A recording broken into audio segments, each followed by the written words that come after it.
Welcome to Trauma and Transcendence, where healing meets transformation. I'm Amanda M. Dodd, guiding you beyond pain into purpose. Let's explore the journey together. Hello, soulful seekers. Welcome back to Trauma and Transcendence. Today, I've got a longtime colleague for you, the wonderful Randy Tate. Randy and I met at NATH, which is the National Association of Transpersonal Hypnotherapists. You've heard of it before. They had a conference this year, but I didn't get to enjoy Randy there this year. In any case, that is where we met. And so I thought, why not have this time to catch up and to hear about what Randy has been working on? Welcome, Randy.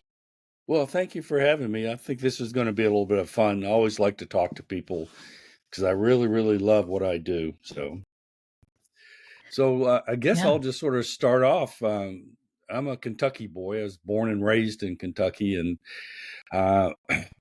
my love of my life, Pam, we met. She was a sophomore in high school. I was a senior, and we just sort of we knew right then and there that's going to be for life. And so I waited a couple of years, but she told me no when I asked her initially, will you marry me? He said, no, you got to go get a job. Because I was working at a gas station. I was working probably about 60 hours a week, and I was clearing $1 an hour. And so she said, that ain't going to cut it. And so I finally decided I was going to join the Air Force. You know, my dad had been in the Air Force, my uncles, cousins, and that time. So I said, well, let me go try that. At least I'll have a steady job. And so I did. And then I stayed with the Air Force for 41 years. I did 21 years active duty. And then I had a break when I retired from the active side and became a magistrate in Newport News, Virginia. Basically, I set a lot of bonds. You know, they bring in somebody, they arrest, I make a determination whether they can have bond or have to stay in jail or something like that. So I did that, but that got really old really quick. So I did that for about 13 months. And a friend of mine called me, you want to come back? I go, sure. Excuse me, I got a bit of a cold.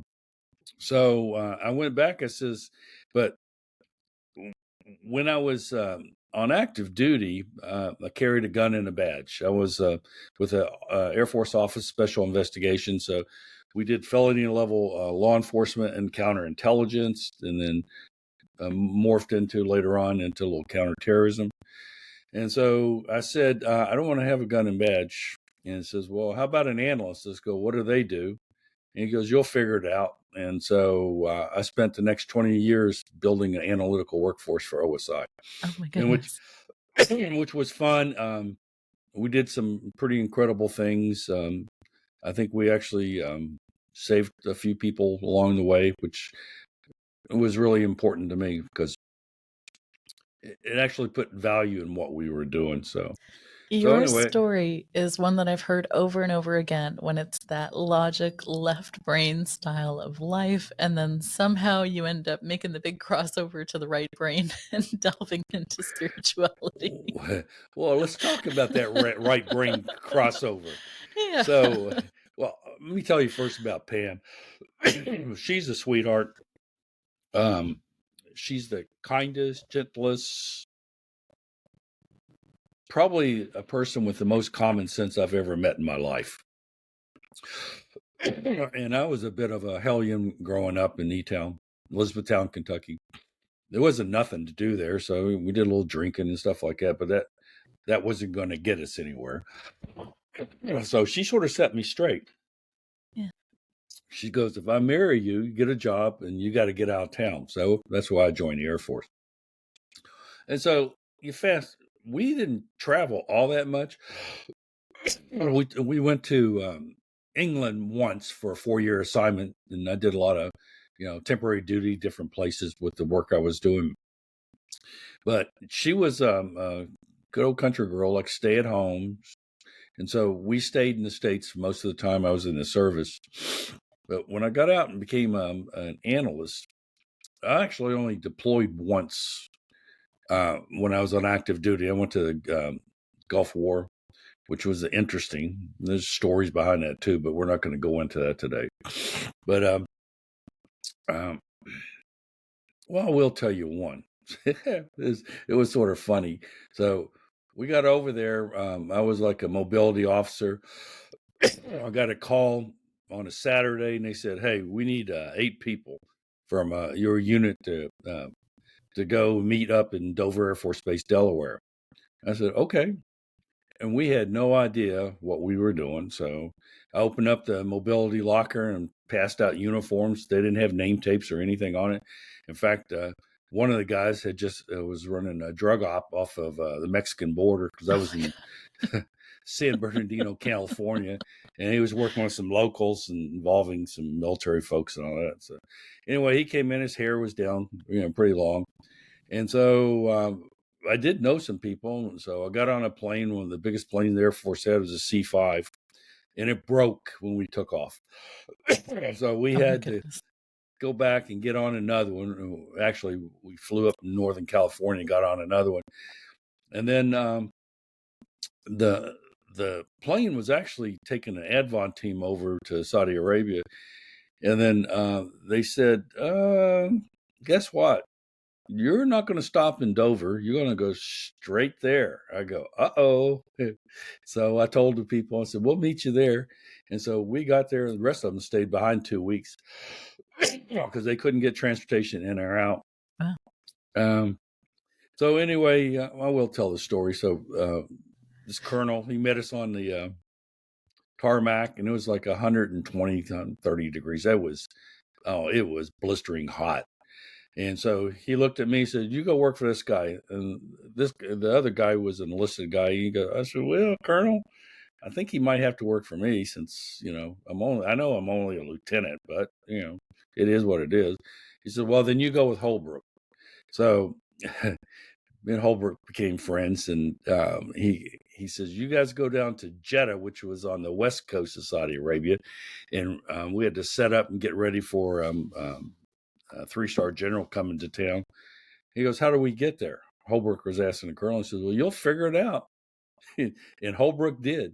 He got with the Saudis, and they put on a special mission force and one of the small jets. And we felt like royalty when we got on the plane. We got on there, and the guy come out and had a little towel over his arm, get fresh squeezed orange juice and a newspaper. And here we are, we're in our chocolate chips, our uniforms, got our guns and stuff like that.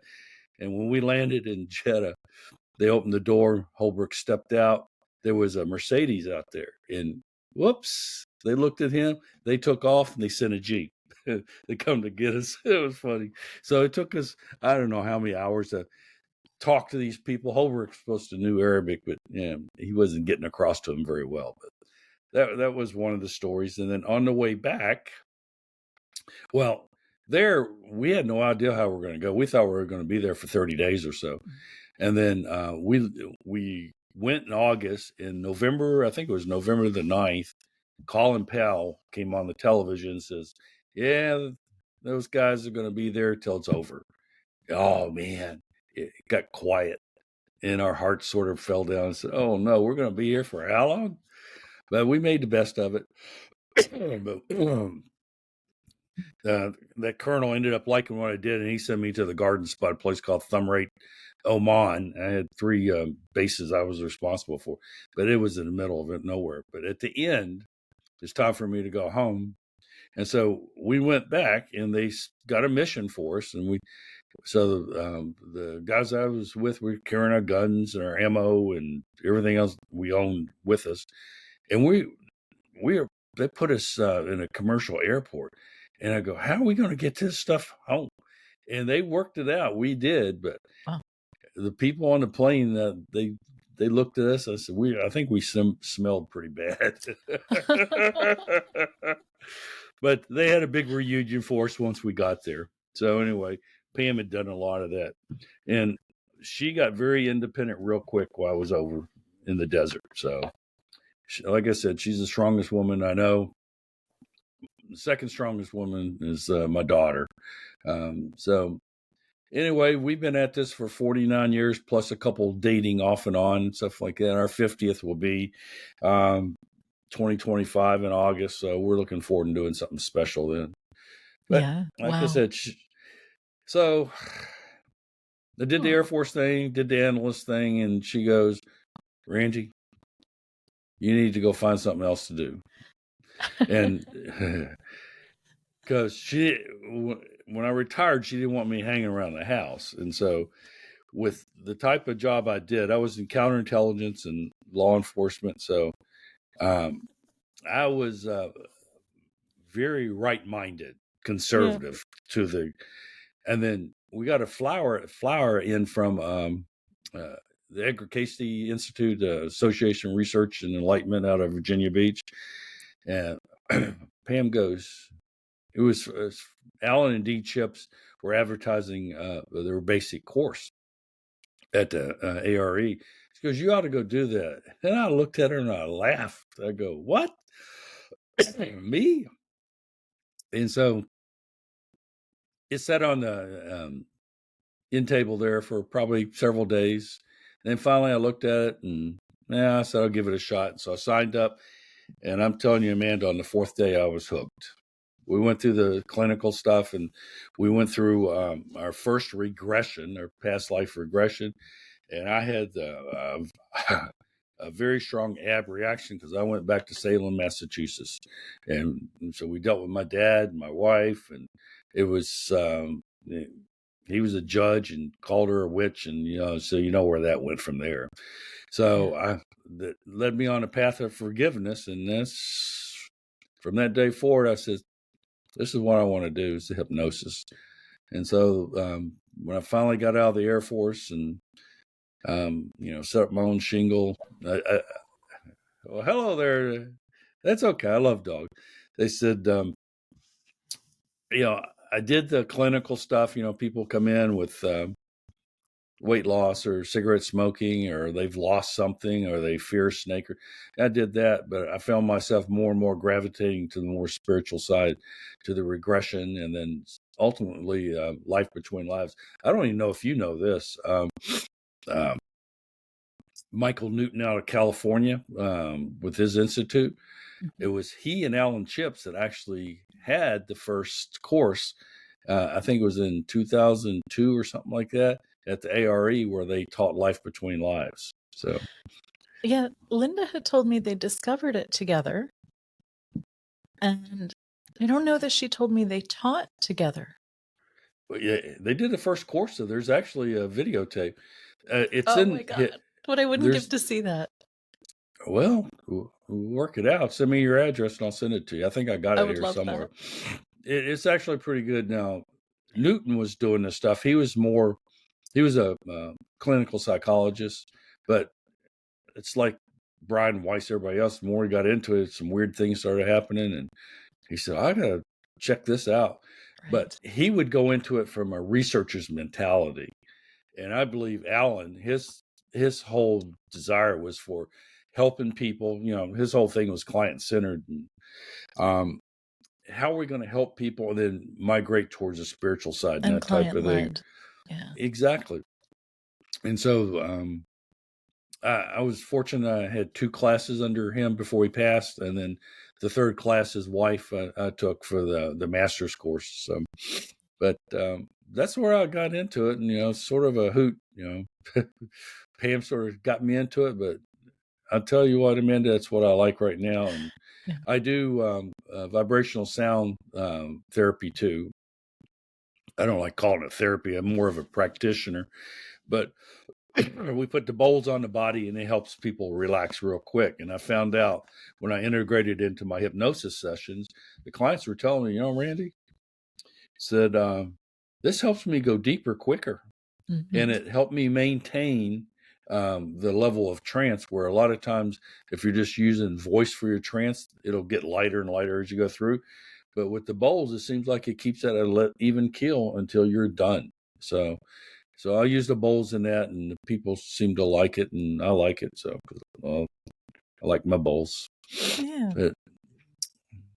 So what else? What an amazing entry into this world. And I laughed a little bit at the beginning, and it wasn't because of you. I laughed because my spouse is active duty Army.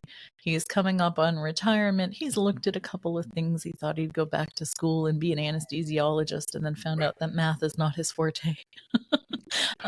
And so just this past 2 weeks, actually, I've been kind of bugging him, like, why don't you become a hypnotist? We could do this together. Like, I would feel so amazing if we did this together. You could be a men's coach. Like, there are so many things that he could do because within the military, they get so many skills. He had a whole MRT training that included the whole segment of something I learned from Sweha coaching for resilience coaching. And I'm like, are you kidding me? Do you even know what you got handed? Exactly. They don't tell you what it is, No, but that actually has real value in it. And so I've been kind of bugging him with the coaching thing because he's quick to laugh at me for my hypno voice. He doesn't call it a hypno voice. He calls it something else. That's what it is. But he doesn't imagine himself doing that. And so when I saw this organic hypnosis course with a friend from the Michigan Hypnosis Conference, Vinny Brigance, he has a natural way of doing things. There's no induction, there's no deepener, there's no hypno voice. You are just all in with the client having an organic moment, and the client is leading, and they'll go to natural regression. They'll go to natural regression past lives. They'll go to wherever they need to go. And it makes for a more successful smoking cessation. Sounds like Ericksonian stuff to me. It's very, very, very Ericksonian. And so I've signed up because I want something different. And I've noticed that just smoking cessation is not my best thing. Incidentally, I did help him come off his 20-year chewing tobacco with my hypnosis gifts. Let me ask you a question. Yeah. Why is it not your best thing? Because I have a similar story. I don't get the results that I would like to get. And Why? What I find is clients will do one session. It feels like we tackled everything, we got to the root, and then they will ghost me. And it's like, okay, so you're either not ready to quit or I'm missing something. So I decided to just resolve and to go learn Vinny's method. And so I was enrolled. And then I said to Alan, because he was really like having a tough week at work, I'm like, why don't you come do this with me? This is different. Let's make the investment. I don't even care if you do it after. Just come do it with me. We do that in January, and I'm wondering if that's his entry into the right-brained land. Well, that's what I always thought. I was a left-brain guy, but more and more when you take those tests, I gravitate. I'm really more towards the center, but there's a lot of it towards the right side. So, but the smoking cessation, yeah. I did have some success, but most of the time is people were coming to them because their wife sent them or their doctors sent them, yeah. And they didn't really want to quit. And I said, why are you wasting your money? I says, yeah. You're paying me this money every time you come here, and you're not really willing to quit. Because when you're ready, then come back and see me, and I'll help you. Right. So that's sort of what we did. Let me turn my phone off real quick. But there are a lot of spiritual causes. So the clients that I have had for smoking cessation, oftentimes it was spiritual underneath. And it's like, that I understand. That makes sense for my spouse. When he quit his 20-year tobacco chewing, he needed a soul retrieval. And it's like, oh, thank God I had that skill. Exactly. But that's why he was doing it. And then I had another one. She wanted to quit vaping. And she was fearful because every time she quit, she was literally having an entity attack her, and it was a night terror. And so it's like, okay, well, let's address the entity first. Well, that's what I found too, is that, most of the clinicals, you can get some good results with clinical. In fact, Alan Chips, he used to say, don't start with the regression, start with the clinical first. And if that solves the issue, then so good, that's good. But I've always found like with weight loss, and Amanda, I'm telling you, this really surprised me as I got into it. The more and more ladies that came to me for weight loss, they would plateau, and then there's always something underneath of it, and I had no idea how much abuse had been going on in this world, and it just opened my eyes, So yeah, I'm very empathic towards those people now, and I'll help them wherever I can. But I think you're right. Most things usually have a deep-seated underneath cause. And then if you can go back to the source of that and release that, then those people can really have a lot of help. Yeah. It's wild. I had a session yesterday. It was supposed to be an inner child session. We're supposed to do a little bit of parts work. I get in there, I'm working with the parts, and this part is off. Yeah. It is off. And let me tell you, first of all, it was a different gender, which happens occasionally, but not very often. So that kind of raised an eyebrow. And then it didn't have a human form. It had an animal shape, and that was my second giveaway. And then I asked, how old are you? And this thing is 100 years old. And it's like, really? Well, what were you doing before you were in the client? And they were very sneaky, but it was actually an ET entity attached. And it's like, well, Really? never a dull moment over here. I try to do a basic clinical parts inner child work, and here we go. We got some random spiritual. So we went on to remove a few more entities, and she felt a whole lot better. Well, when I went through the master's course with Nath, towards the end of it, we get into spirit releasement, earthbound as well as demonic. And then the guy that was actually working with Dee, he was teaching it, and he took us into a session, took us into a regression. And I'm telling you, this thing with, it was like his red-faced, burning eyes coming towards me. I said, that's not my path. You go away. And I realized right then and there you had a lot of power. So, if you can use the light to, but they can. Yeah. If a lot of people are not strong enough, they let them in. And they don't know how to get rid of them at that point. So, and once you have one of the bigger ones in, what happens is they can open portals. They will collect earthbounds. They will bring in more stuff. They'll bring on a whole bunch of parasites, and they'll overload the client's system so that they can't be found. And in the meantime, you have all these other messes happening. And they'll keep doing it until you get them. But what I love about the SCHH method, the Laura Whitworth method, is she uses love, compassion, forgiveness, and understanding. And so even though we're doing entity release, we come at it from a different space of you have forgotten who you are and what you come from. Because at the end of the day, everything comes from source. Exactly. They can find that spark. They can remember that. They can go back to it. And oftentimes when I give them a little taste of the light, they're like, oh, this is nice. I don't know why I was fearful. I'd like to stay here. So when you work with some of your clients and you put them in touch with their higher self initially, awaken them to it, what have you seen? Oftentimes, so I started out doing QHHT, the Dolores Cannon method, where we do a past life regression. We clean up whatever this life stuff, and then we take them to higher self. And what I was noticing that was frustrating me was they were often blocked. I had some clients not even be able to do past life regression. Some clients not even get to the higher self. And the Dolores, the way she did the higher self, was she actually calls it forward and allows it to speak through the client. And that was a huge block for a lot of people. So I was really frustrated with that. And I thought, well, I don't want to do QHHT every day. Even though it's a transformational session, I love it. I'm frustrated. And there are things that I didn't understand that were happening. And I think it's because I was really meant to find and to go this way. And it was actually in a QHHT group that I saw someone talking about SCHH, soul-centered healing hypnosis. I don't think I had a choice. I think I was meant to go this way, one way or another. I've been at this since, 2011. And over time, you sort of end up integrating your own pieces and stuff like that. And I've migrated more towards the spiritual side. And a lot of times it's just spontaneous. You take the people in there. I like to take people back initially, like Newton used to say, warm up the old memory banks, take them back and have them recall, a couple, early memories, teenage years, childhood. Well, that's the life between lives method that he does. Yeah. Well, it doesn't even have to be life between lives, because a lot of times it just jumps off and I go, right from there, we don't go to a past life. We go right into the higher realms. Or, something happens and there's an issue that the person's carrying with their mother or their father. And all of a sudden, guess who shows up? And we get to work through that. So there's an incredible amount of healing, and I'm sure you're like me. It's just, we're not doing it. They're doing it themselves. They've got help.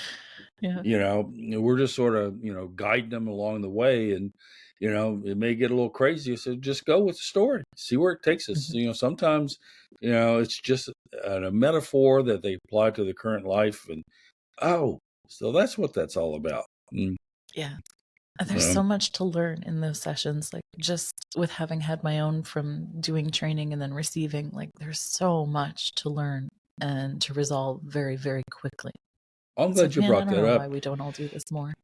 Yeah, Like, why isn't this mainstream? Well, I know why, because but yeah. yeah, I do too. It's all, it comes down to money at the end of the day. But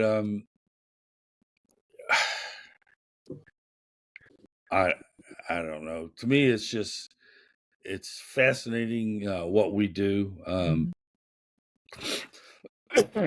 And I'll go ahead and I'm doing a project right now. Yeah. And so most of the work that I do on hypnosis, it's on the spiritual hypnosis side. I do get regular clients come in from time to time, but the project is about a guy named Yeshua. Some people may know him as Jesus of Nazareth, Jesus Christ, and that type of thing. Or But like my session with you the other day, it was Master Jesus that came through. Exactly. And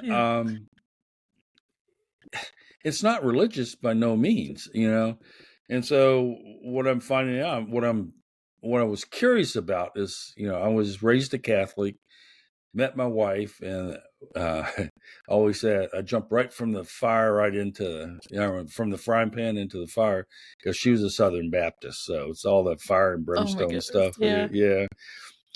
But I was never satisfied. I said, why do I have to go through a third person to get to God, or whatever you want to call it, source, creator? And that's what the ARE sort of helped me figure out. It says, Randy, you're not crazy. Other people think like that too. But to me, there was just a lot that we haven't. Either it's been withheld from us, or we just don't know. And I tend to believe that the ancients really knew a lot more than we do nowadays. But it's coming full circle. So I said, well, this guy walked the earth some 2,000 years ago. What was he trying to get across to the people? What was his teachings? And what I found is, it seems like I've been doing this for about a year and a half now, maybe almost 2 years now. And it seems like the more I do it, some really interesting people cross my path, and a lot of books just pop up. In fact, I had a lot of books on my bookshelf I buy and never did read them. But now, guess what? There's something in that book I need to read now. So anyway, just trying to figure out what's going on. And I realized, and whether it's true or not, I tend to believe it is there's a lot of misinterpretation with what he was saying at the time, versus for a number of reasons. But one of them is that it had to do with translation, because he spoke in Aramaic. Okay. He didn't speak in Greek. Okay. He didn't speak in Latin. He didn't speak in Egyptian. It was Aramaic. And Aramaic, the language itself is so rich, is that the words can mean so much, and depending upon how you put it together and all that. So I came across a couple of guys, and they have their version of the Lord's Prayer in Aramaic, and that's totally different. It's fascinating. So anyways, I started doing the project, and I wanted to find out, well, all these miracles he was involved in, was he born with that, or did he learn it, or what? And then his associations, and we lose track of him in the Bible from I think age 13 till age 29 or something like that. Yeah. Well, what happened during those 16 years? Some people believe he worked with his dad as a carpenter and that type of thing. But what I'm finding out, what I truly believe, is that he did a lot of traveling, and he went to a lot of what people would call mystery schools and things like that. And he learned a lot. He spent a lot of time in India. And I'll tell a quick story. So during some of my sessions, Yeshua would come in, towards the end of the session, and I always ask, well, what's important to know? He goes, what do you want to know? So you have to ask the question. And I go, well, I'm finding it difficult with all this information. He goes, of course you are. It says, I had to learn this stuff too. I had to learn meditation. And he goes, and it's not easy. You have to practice it. I go, okay. It says, if you find the discipline, you learn how to meditate, then the stuff will become more easier for you. And he would laugh. Everybody said he was a serious guy or whatever, but it's like they're sitting around a table and he's giving me this information. And I said, well, that's pretty cool. And so I'm on this quest right now. I'm going to be taking a course in Kriya Yoga, I believe in January. And it's the part of yoga that's really into the meditation part. So I'm looking forward to that and seeing if that can help me. In fact, the painting I've got up on the wall back there, if I brought it closer, you would see images of three men, two coming out of a fire and one with a staff. And the lady that painted it, she was an intuitive artist. And so we would sit down with her, and over a 15-minute period, she created that. She goes, you should use that as a focal point to meditate. You should really look at the fire. So hopefully with this Kriya Yoga, I can get into and finally get through the block and meditate the picture and see what'll come out of it. But for the non-hypnotist listeners, do you care to explain some of the process and how you're collecting this information? Well, a lot of it is reading books, some online, but I'm trying to use past life regression to actually guide some people back to biblical times. And I've done about 60 sessions, and about a dozen of them have actually gone back to biblical times. And it's fascinating. I had one. It went to the market square where he's up there with Pontius Pilate, and the client said, I couldn't believe, you could look into his eyes, and it was just so loving and caring and kind. And she goes, why are these people doing this to this man? And then I had another one where, he would go into villages and they're fearful, they were trying to arrest him and kill him and stuff like that. And so some of those would set up, and I had one session where it was like the day before the Sermon on the Mount. And then I never knew Veronica was a biblical name, but I guess it is, because more and more I get into this, more and more I find out, Veronica was a name that was used during those times. So I'm getting snippets, and depends on your belief. Was he married? One of the biggest thing that came up is the need for the reemergence of the divine feminine, sacred feminine. And Mary Magdalene was the epitome of that. She was, I believe, Yeshua's equal. They traveled together. I think she was his partner, and I think they even had a child named Sarah. She ended up in southern France. I've had a couple sessions involving her, the daughter Sarah, which I have found very, very fascinating. But it's not like an entire story. I have to keep going back and trying to put the threads together. And during one of my sessions, I already mentioned, I says, this stuff is overwhelming. I got so much information. I'm getting it from the books. I'm getting it from the regressions. Okay. I'm getting it from just talking to people. So how do you put this together? And the guidance I got was, look, this is about your path, your journey. It's about your story. And so what you're going to get, you're going to come across people. We're going to send you people.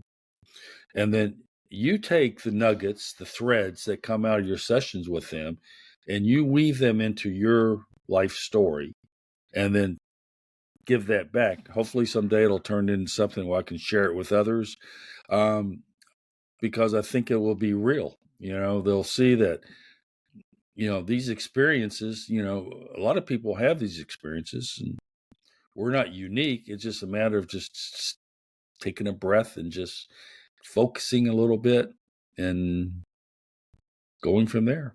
And then probably the most important lesson I asked him, in another session, I asked Yeshua, I says, what's the most important lesson you can share with me?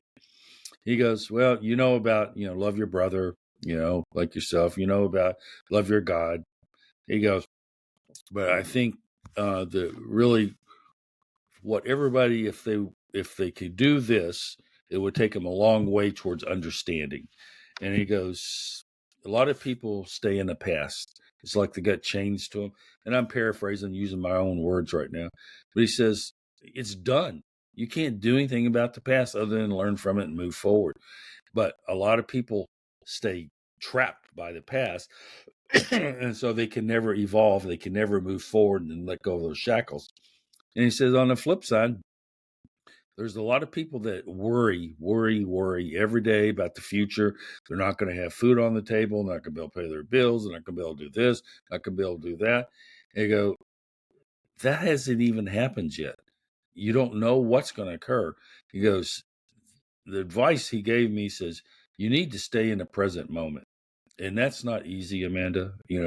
Just trying to stay in a present moment, fending off what happened in the past and said, that's a done story. Don't worry about what's happening in the future. And he says, above all, go find yourself some joy in life. It's about being of service to other people. My belief is about being of service to other people and enjoying this wonderful earth that we have, even though we're sort of messing it up a little bit as we go along. So anyway, that's a couple of stories from him. But like I said, about a dozen or so. I've had one involving Lazarus with they had women that were trained to do certain things when people died. And so one of my clients was one of the women, one of 4 women that went in to prepare Lazarus and that type of thing. And so we went through that experience, which was pretty awesome. So there's just a lot of different things. And sometimes, it doesn't even have to go back to biblical times. I had one client. We went to Rome, and she was this 13-year-old girl. She was responsible for 2 of her siblings, younger siblings. Her older sibling, which was a boy, had left. Their parents had been killed. And so this 13-year-old girl was trying to figure out how to live off the street and take care of her siblings. And we got into this friend of hers. I go, well, tell me about your friend. I said, what's his name? He said, you don't want to know the name. You don't want to give the name. I said, okay. He says, yeah, we used to go to the river, and he would share with me the different things. And it turned out to be Yeshua. And he would share, things about what's important in life that help her. And then we talked a little earlier about attachments or whatever. She had an attachment from that past life where she had picked it up, and it was always going after, you have to get, more and more and more. And so she had to come face to face and let that attachment go. It wasn't easy, but finally was able to do that. And she said it made a world of difference after the session. I said, well, it does. That's what's good. Yeah, it can really change their entire lives. I had one person that I helped, actually. He had a great session, and he was already a hypnotist, an NLP practitioner, and this was the missing piece for why he couldn't get the results that he wanted. So now he's actually studying SCHH himself. Yeah, I'm going to talk to you about that. It makes an impact. Yeah, that seems interesting to me, but it is, yeah. You mentioned a little while ago, some people have a hard time going into a past life. And I've had those occasions too, where they just get stuck in the bardo, the void. Yeah. And I go, well, what's going on? The void can be a wonderful place because that's right. But you have to have go to know that as the practitioner. And so when you don't know that and you're learning and you're frustrated with that first client, that's not often well explained. And so it's like, oh, the opportunity that's there. So now when I get one, I'm excited because I know it's going to be amazing. because there's a lot is going on there that, unless you prompt them, they're not going to tell you. But And I found a lot. A lot Go of ahead. clients also, they may come in and say, oh, I think I'm an aphantasiac. I don't think I can see images. And it's like, let's see. Let's go look and see what we can find. And sometimes it's an entity blocking. And then after that, they can have a wonderful session. Well, when I first started this, I couldn't see. I was kinesthetic. I felt everything. But during the session, if you asked me what color the sun was, I can tell you what color the sun was. Mm-hmm. I can tell you, the rays and all this other stuff. But I couldn't see it. I felt it and knew it. So, anyway, what I was going to say is, some of the people have a hard time. I've had them as simple as their higher self just waiting. Says you need to ask permission. Yeah. Permission to go back to this life. And sometimes they're not ready for certain parts. They're only going to show them, what they're able to deal with at that time. And then you work with them over time. You can go back and get some additional, information that they can work with. Yeah. I love talking to you. So what else? So spoiler alert for the audience is I have had a session with Randy. Unfortunately, I was not a candidate for a biblical times past life. I really wanted to be able to help you. And I could have a sense of where Yeshua was through time and space, even though that's not quite where I was. But you're welcome to start and share with my session. I'm happy to explore all of it so that people can know what this is kind of like to go through with you. And I appreciate that. A lot of times, what we try to do is go back to a previous lifetime, and if it's the will of the Spirit, and we go back to biblical times, to me that's gravy. Then we can actually experience. I can get some firsthand information, but more than not, the people that come that are volunteers for the project, they usually come with something that surfaces that we need to deal with during the session.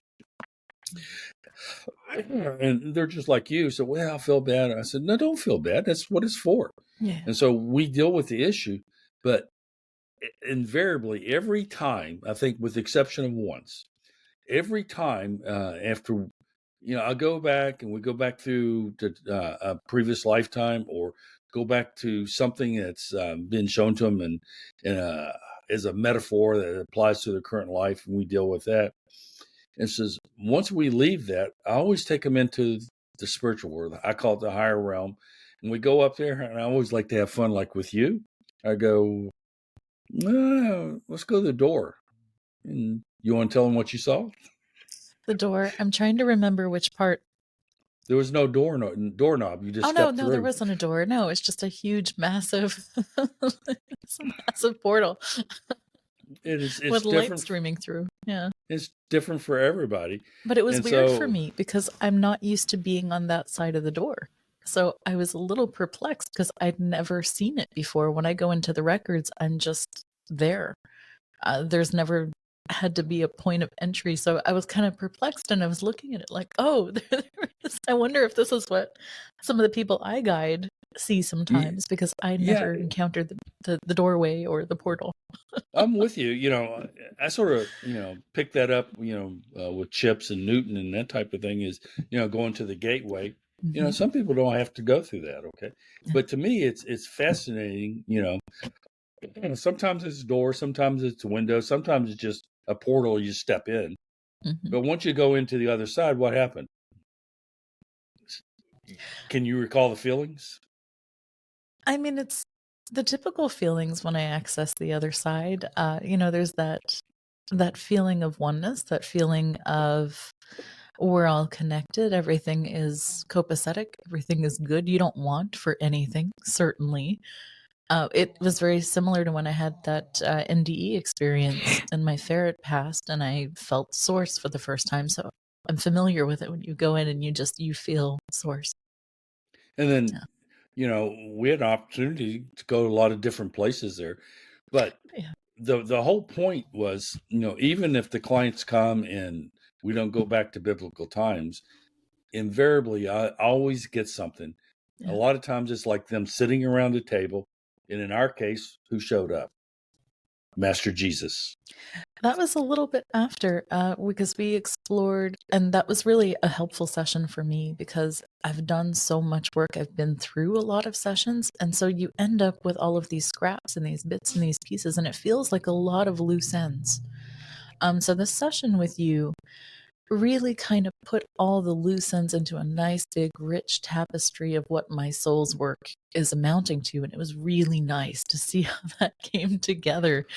The experiences I've had with Sarasvati, the experiences of past lives as a Valkyrie, and now with mediumship, and how it all kind of blended Come of, oh, together. well, yeah, this is what you do over there. And it's in the way you just describe it, eloquently is how they told me to pursue the project, is take these scraps, these little threads, and just sort of weave it into your story and see what comes out on the other side. And I was fortunate. The first time I've ever worked with you, and I enjoyed it immensely. So I had a blast. So I'm easy into trance, and it doesn't take the world could be collapsing around me and it wouldn't distract me. I'd be fine. yeah, I'm an easy and I client. and I have to find, when I work with people, some people are like you, are easy to get into trance, and some people are difficult, and I have to go through a, really long formal induction. But with you, man, you were there. Yeah, I don't need an induction at all. And I find the intuitives, the psychics, and the young ones. My favorite clients sometimes are the kids that are under 20, and they're just instant. There's no induction. There's Yeah. nothing. I just, a little bit of, hey, what are you feeling right now? Let's go into this spot in the body. What's there? And they're instantly done. Like, there's Well, nothing. It's so fun. I'm going to ask a question. I don't know if it's appropriate for the podcast, but you're a medium Yeah. psychic, right?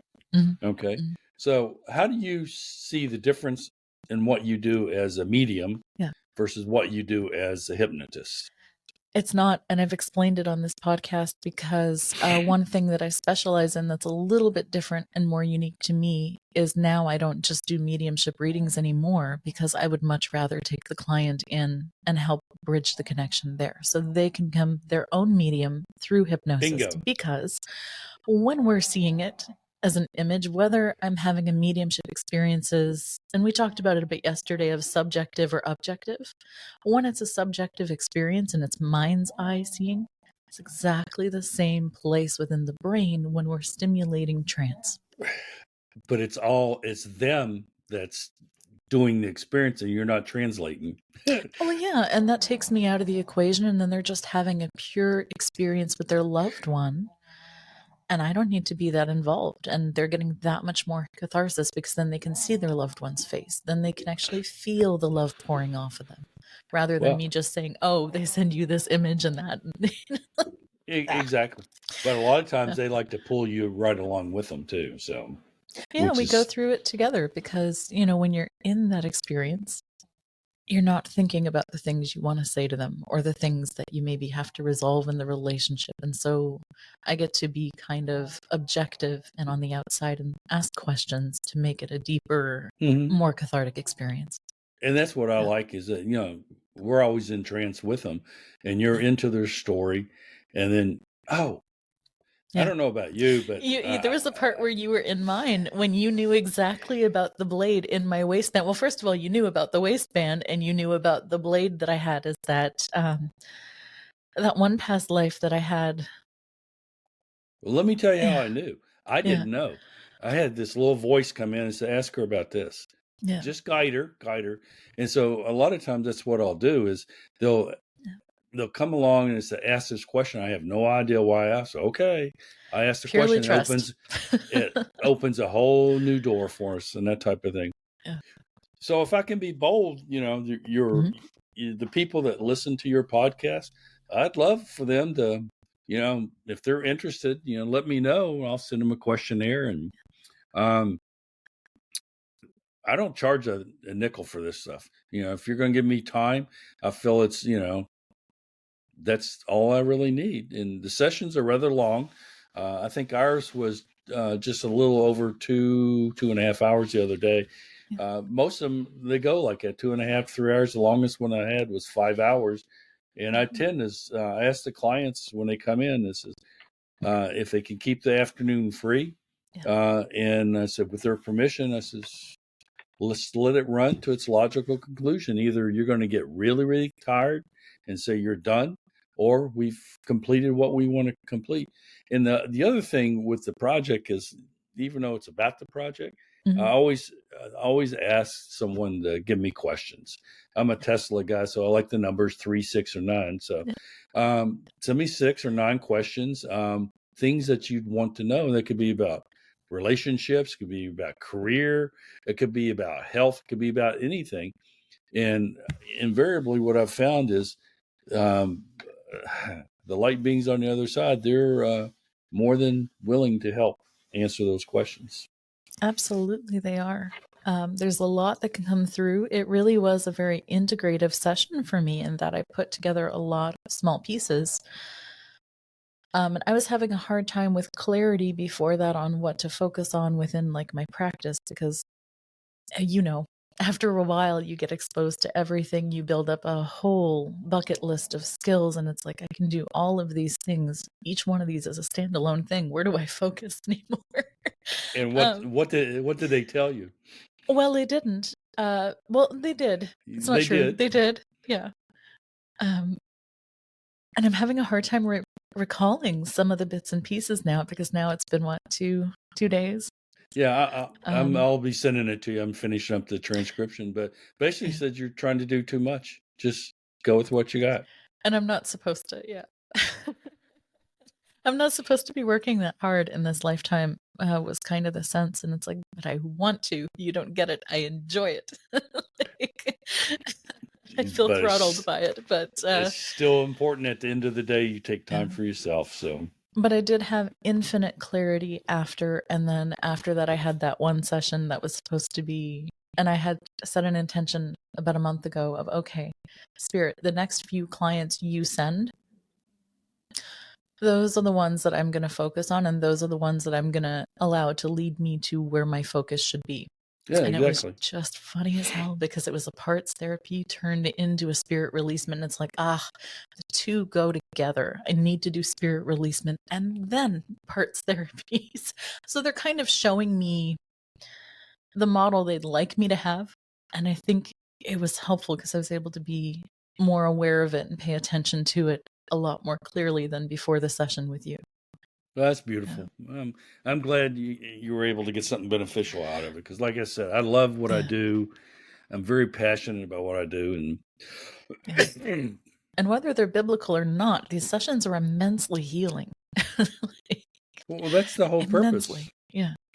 So, I'll share one last thing with you before we get ready to wrap up. But, I told them, I asked them, I said, I'm not a speaker. I can't see me getting up in front of, 100 people, 1,000 people, like a lot of people do. It says, you don't have to. It says, what you're doing, okay, is the right approach, is that it's one person at a time, and it grows like a grassroots type of thing. It says 1 turns into 2, 2 turns into 4. And it's about just getting people to reawaken and see their light again, shine the light, and help others shine and learn and see their light. So, and that's the way Dolores Cannon did it. And that's why she had some of these 5-6 hour sessions. That was the way she did it too. And she was led to do it the same way you're being led to do it in this way. Well, maybe she's with me sometime, helping guide me. I don't know. She does. She does pop into sessions regularly. And sometimes I ask her for help, and you might consider that too. Like when I see a client having a hard kind of transition period, it's like, okay, Dolores, angels, please come assist. And then they smooth it all out. It's interesting you mentioned that, because I mentor a lot of people, and some of them just they're so focused on getting positive, successful results, or sometimes they just don't know what to ask the last question. I says, it's not that hard. It's not brain science. Rocket science. It says, take a deep breath, You've already asked your guides to be with you. Ask them, what do I say next? And if you're patient, you'll get it. And then off you go. So anyway, that's how I've seen it's been happening with me. So just be patient, ask them, and they'll help guide you. Like I said, I get these little voices in the back of my mind, ask this question, ask that question, or whatever. So I'll do. So what do you see yourself heading towards next with the project? Well, you shared with me a link with some folks, so hopefully we'll open up a new avenue of volunteers. Yeah. So I'm going to reach out to them, introduce myself, and I'm about at the point now where I'm ready to get a new batch of volunteers to come in and see where it takes me. Some of the people that I've had, I've had 3 or 4 sessions with them, and we're going to continue to do those because it's a thread that we keep developing. Other people, it's a one and done type of thing, but I think that's what I'm going to do. I'm going to reach out and just ask for volunteers again, see what comes up. So I'm a member of Hypnotic World, and when I first, I didn't tell you how I got into this. So how I got into this project is I was teaching a class at the ARE, the clinical CHT class is what we call it now. And one of the students come up to me, says, "Hey, I've never experienced a life between lives. Can you do that?" I said, "Sure." And so she had a house over in Cape Charles, Virginia. She didn't live there. She lived somewhere else over in the mountains. So we set a time. I went over and met her, and she got comfortable on the couch, and I was guiding her in. And with the life between lives, you try to go back to the most recent lifetime, past life, to see how it impacts or guides you in this current life. And so as we were going back, all of a sudden her aunt popped in. I think we were at a point where I was taking her back to a childhood memory, and her aunt popped in, and the lady on the couch started laughing. I go, "What's so funny?" She goes, "My aunt's here." And she's pointing. And I said, "Well, what does she want you to know?" She says, "She's not pointing at me. She's pointing at you." She says, "You need to get on with it. Quit procrastinating." And so essentially said, quit procrastinating on this project. Because it's like having a conversation with you, Amanda. I told her this little old lady, which sweet lady, I got frustrated because everything I wanted to do started coming out in these books. He says, "Yeah, but that's their books. Go write your own story, And then, like I said, at the end of the day, whether it turns into a book, that'll be gravy, but it's about me understanding and learning right now." So. And also, I think it's even vaster than that, because look at how many lives you're touching. So you're 60 plus sessions in of lives that you've touched, where people are now healing things, they're understanding things, they're feeling better. I didn't tell you, but the day after the session, I've been so sick with long COVID that I haven't been doing very many things. But the day after the session, I'm right back to having full energy. I'm able to. So I've now got my exercise machine in my office. I'm doing it every single day again. I'm back to cleaning the house and organizing. And that was something I was having a hard time with because I felt really, really sick. And so, like, just the energy ignition that comes from these sessions, you've done this how many times? You've touched each and every one of those lives, and then think about how many lives they touched. Some of these people that come to you are hypnotists, and then they're continuing to work on others feeling their best. So I think, if you missed out and didn't do the project, I think about all of those lives who aren't getting those insights and that healing and that experience. And right now I am living a great life, enjoy what I do. And like I said, it's not about the money for me. It's about the experience. And so if I can help you with more energy, all you got to do is let me know. And one last thing is, you probably see it too, says when I close a session, after the person is coming back, normally what I'll do is we'll have a short little debrief, little interview. And I says, always be observant, after, I call them aha moments. I said, you're probably going to get some type of validation. It could be later today, it could be in a dream, or it could be tomorrow, next week, next month, even next year. And all of a sudden when it shows That up. reminds me. Go ahead. It reminds me, what were we watching on TV last night? I am obsessed. This is ridiculous. I am obsessed with the show 90 Day Fiancé because my spouse and I were from different countries. I'm Canadian. I had to go through that whole process. One of them is about Americans going abroad. And this one lady is with a man in the Middle East. And so they have this after show where they're telling you everything that's happened in their relationships. On his wall, he had a picture of my dagger. Really? It was the wrong color, but it was the right shape. And it had exactly the handle the way that it was, and then the blade with the curve, and then I couldn't see the end, but I'm willing to bet it was forked. And I'm like, Alan, that's my blade from my past life regression. And he's looking at me like I'm crazy. Just wait, his experiences are coming. Oh, but you're not, Amanda, because I was right with you. I knew you had that in your belt. Well, it wasn't a belt, it was a sash. I'll tell you what episode to look at. Yeah. It is the tell-all part of the episode, but he had it on his wall, and I'm like, what the hell? It's not exactly the same, but it was really dang close with the way the curvature of the blade was. Mine was gold, had jewels. His was a little less fancy and was silver. But so I did get a validation on TV. Everybody has their like little love me walls with their certificates and all that. Yeah. So some of my Air Force stuff, I get this place in my closet, is big area. And I have one just like it. Someone gave it to me when I left Saudi Arabia, that knife. So no way. I want to see that. Well, if you'll hold on, it's just right here. I will. I will hold on for this. And there you have it, soulful seekers. When you do these kinds of sessions, you really never know how they're going to play out or the validations you will get.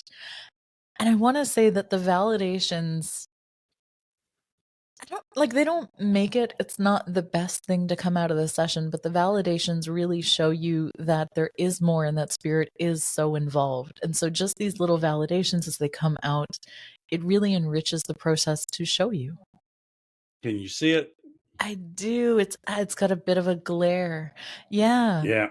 So my dagger had rubies, if I remember. A fuller. Yeah, there were rubies. I want to say a full. Sometimes my spouse watches like the blacksmithing shows, so I know more about blades than I probably should sometimes. But it had a full handle with a bit of a wire wrap, but it had like a fuller before the tang and everything, and then it curved, and then it had a forked tongue on the end, but the blade in the picture on the episode, he had like some kind of cap or something on it, so it could have been that way underneath. My spouse just thought I was nuts, and it's like, you know what, just wait, your journey is coming. I know it. yeah I'm gonna get to see the whole thing. All right, Amanda, thank you for having me today. This has been fun for me. Like I said, I'm full of it, and I love to talk, and I could talk to you all day long. You've got that personality and that voice. So, me too. I've had so much fun, and let's do it again soon. Let's find another reason to come on and to chat. But Soulful Seekers, if you're interested in working with Randy and having an experience, seeing if you have a biblical past lives and what validations will come up for you organically and heal your life, I'm going to have all of the contact info for Randy in the description and in the details so that you can find him. And if you do, let me know about coming on the show as well, because I'd love to hear your experience and to share that as well. Oh, that would be great. Yeah. All right, Soulful Seekers, stay happy, stay healthy, stay well, but most of all, stay inspired. Bye. Thank you very much. Thank you, Randy. Thanks for joining me on this episode of Trauma and Transcendence. If you found value in today's episode, remember to subscribe and to share. This podcast is brought to you by healingbeyondtrauma.com, supporting your journey beyond trauma and into transcendence. Until next time, take care and keep transcending.